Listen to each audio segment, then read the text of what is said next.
करगिल युद्ध के 25 वर्ष मुकम्मल हुए हैं। हम इस समय द्रास में हैं और द्रास में हम लगातार आपको जो तस्वीरें दिखा रहे हैं और सामने आपके है टाइगर हिल। इसी टाइगर हिल से जुड़ी कहानी 18 ग्रेनेडियर्स के ग्रेनेडियर योगेंद्र यादव हमें बताएंगे। उस लड़ाई में शामिल हुए थे, 17 गोलियां खाई और फिर बाद में उन्हें परमवीर चक्र से भी सम्मानित किया गया।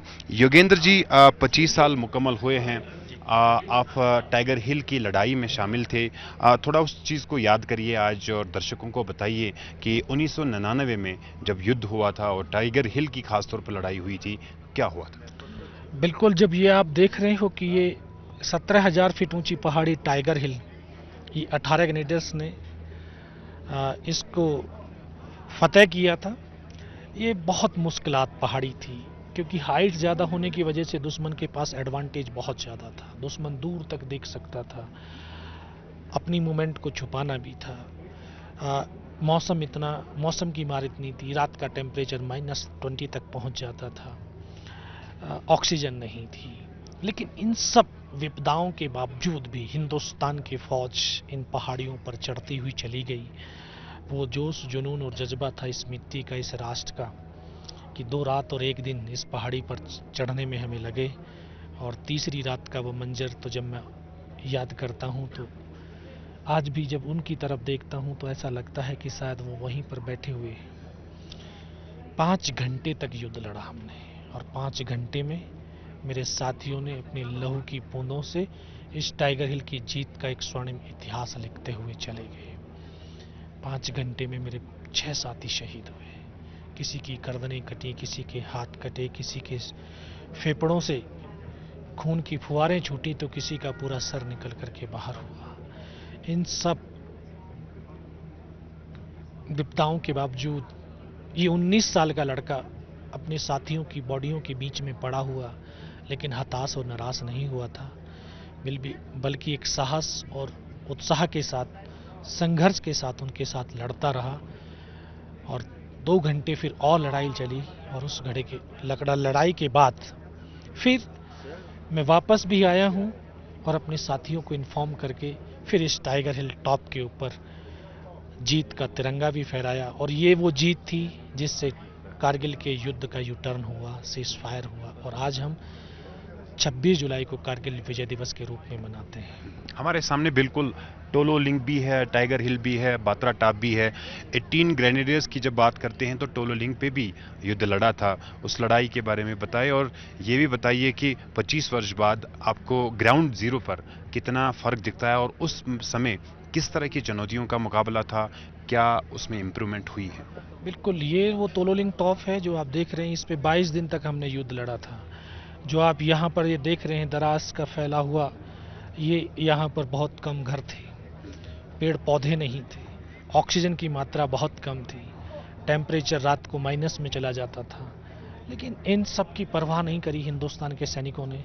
और ये आप जितने भी पहाड़ों के शिखरों को देख रहे हो, हर एक शिखर के ऊपर हिंदुस्तान के सैनिकों ने अपने लहू से एक जीत का स्वर्णिम अध्याय लिखा और दुनिया को ये दिखाया कि हिंदुस्तान की फौज 18,000 या 21,000 फीट नहीं, बल्कि 50,000 फीट के ऊपर भी चढ़ करके, लड़ करके और जीत प्राप्त कर सकती है।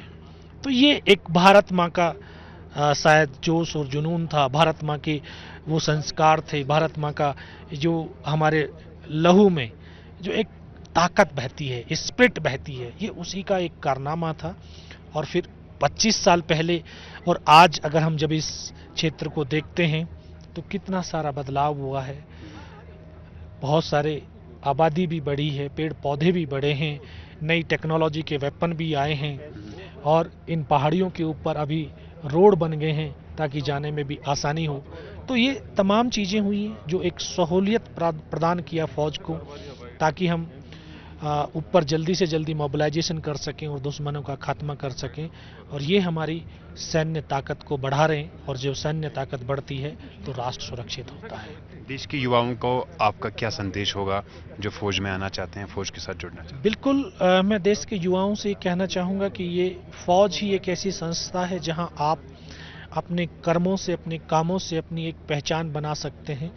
और ये एक फौज एक आपको मल्टीपल अपॉर्चुनिटी देती है और ये एक ऐसा कैरियर है कि जहाँ पर आप स्पोर्ट्स भी कर सकते हैं, आप एडवेंचर भी कर सकते हैं, आप युद्ध भी लड़ सकते हैं, राष्ट्र प्रेम और राष्ट्र भक्ति की पराकाष्ठा तक भी पहुंच सकते हैं। तो ये वो एक एडवेंचर आपको ये संस्था में आपको जो है मिलता है, और आप आइए और ज्वाइन कीजिए और राष्ट्र का मान बढ़ाइए। आपका बहुत बहुत शुक्रिया।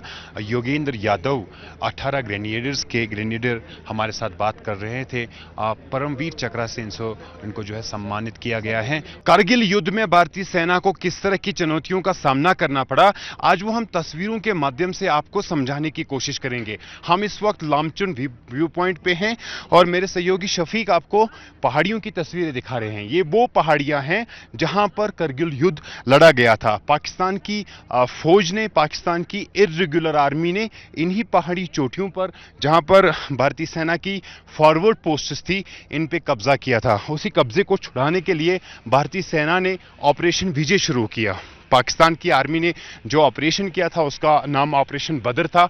उसी ऑपरेशन बदर के खिलाफ ऑपरेशन विजय शुरू किया गया। आप देख रहे हैं सामने टाइगर हिल, बात्रा टॉप, मुश्कन वैली और टोलोलिंग, ये वो पॉइंट्स है जहां पर भारतीय सेना ने अपनी वीरता का सबूत दिया और इन पहाड़ी चोटियों पर दोबारा कब्जा किया। ऐसे कई कहानियां हैं बिल्कुल जिस पे भारतीय सेना को फख्र है और पूरे देश को फख्र है। कैप्टन विक्रम बात्रा की वीरता की कहानी बात्रा टॉप से जुड़ी है। उनकी ये टास्क दिया गया था कि वो बात्रा टॉप और इससे जुड़ी जो तमाम पॉइंट्स है 4875 पॉइंट जो है उस पर कब्जा करना है, और उसी लड़ाई में उन्होंने अपनी जान का बलिदान दिया। और इसी तरह की कहानियां जो है कारगिल युद्ध के साथ जुड़ी हुई है। टाइगर हिल पे जो लड़ाई हुई थी और जो जिस तरह से भारतीय सेना ने कब्जा किया, और उसकी कहानियां भी आज भी लोगों की जुबान पर है। भारतीय सेना को उन तमाम वीरता की कहानियों पर फख्र है। तो ये इस तरह से जो ये पॉइंट्स है, खासतौर पर अगर टोलोलिंग के बाद जो पॉइंट है आपको PT 5140 का पॉइंट दिखेगा, वहाँ पर भी लड़ाई हुई थी। उसके साथ साथ पॉइंट 4700 वहाँ पे भी लड़ाई हुई थी। 3 पिंपल करके एक फॉरवर्ड पोजीशन थी जहाँ पर भारतीय सेना ने पाकिस्तान को शिकस्त दी और उसको भी अपने कब्जे में किया। तो इसी तरह से जो टाइगर हिल है जो मैंने बताया आपको, और द्रास रिवर भी आप सामने देख सकते हैं कि इस पूरे इलाके में, और यहीं से श्रीनगर जम्मू लेह नेशनल हाईवे गुजरता है। पाकिस्तान की साजिश और प्लानिंग ये थी कि टाइगर हिल, बात्रा टॉप और टोलोलिंग जैसी जगहों पर जो ऊंची पहाड़ी चोटियां हैं वहां पर कब्जा करने के बाद लगातार श्रीनगर लेह हाईवे पर गोलाबारी करें, और इस तरह से लद्दाख में जो भारतीय सेना की तैनाती होती है, जो भारतीय सेना के जवान वहां पे तैनात होती है, उनकी सप्लाई चेन को ब्रेक किया जाए। यही एक स्ट्रैटेजी और प्लानिंग उस वक्त ये पाकिस्तान की आर्मी के चीफ जनरल मुशर्रफ की थी, लेकिन वो इस साजिश में, इस प्लानिंग में वो नाकाम रहे, क्योंकि भारतीय सेना ने जिस तरह से जवाब दिया और उनकी उस साजिश को पूरी तरह से नाकाम किया। 3 मई को इस तरह की जानकारी फौज के पास थी कि जो ये माउंटेन पीक्स है, जो ये पहाड़ी चोटियां हैं, इन पर पाकिस्तान की सेना और पाकिस्तान की सेना से मदद से जो घुसपैठी है उन्होंने कब्जा किया, और उसी कब्जे को छुड़ाने के लिए ऑपरेशन विजय की शुरुआत हुई। और फिर सफलता जो है 1 दिन के बाद, 2 दिन के बाद लगातार भारतीय सेना को मिलती रही। खासतौर पर जून के महीने में भारतीय सेना को जिस तरह से बात्रा टॉप और फिर टाइगर हिल पर सफलता मिली, उसको आज भी याद किया जा रहा है। और 26 जुलाई को इस युद्ध का जो है समाप्त हुआ, और इस तरह से भारतीय सेना की जीत हुई। यहाँ पर द्रास में और इन ऊंची पहाड़ी चोटियों पर भारतीय सेना ने वीरता का जो सबूत दिया, उसे आज भी याद किया जा रहा है, उसे आज भी नमन किया जाता है। और उन जवानों और ऑफिसरों ने जिन्होंने बलिदान दिया, जिन्होंने शहादत दी, उनको आज भी याद किया जा रहा है। पूरे देश भर में जो है भारतीय सेना के उन जवानों की शहादतों को याद किया जा रहा है। ना ही देश में बल्कि विदेश में भी लोग जो है पूरी तरीके से भारतीय सेना की उस वीरता को आप हमेशा याद करते हैं, क्योंकि इन ऊंची पहाड़ी चोटियों पर जैसे आप द्रास पहुंचते हैं तो चुनौतियां बढ़ जाती है। एक इंसान को अपने आप को स्टेबलाइज करने के लिए भी समय लगता है, लेकिन उसके बाद इन ऊंची पहाड़ियों पर चढ़कर भारतीय सेना ने पाकिस्तान की सेना को वहां से खदेड़ दिया और इस तरह से जो द्रास की इन ऊंची पहाड़ी चोटियों पर पाकिस्तानी की सेना ने कब्जा किया था, उससे छुड़ा लिया गया और द्रास को दोबारा से सुरक्षित किया गया। भारतीय सेना की इस वीरता को आज हम भी नमन करते हैं। कैमरा पर्सन शफीक के साथ सुहेल, द्रास।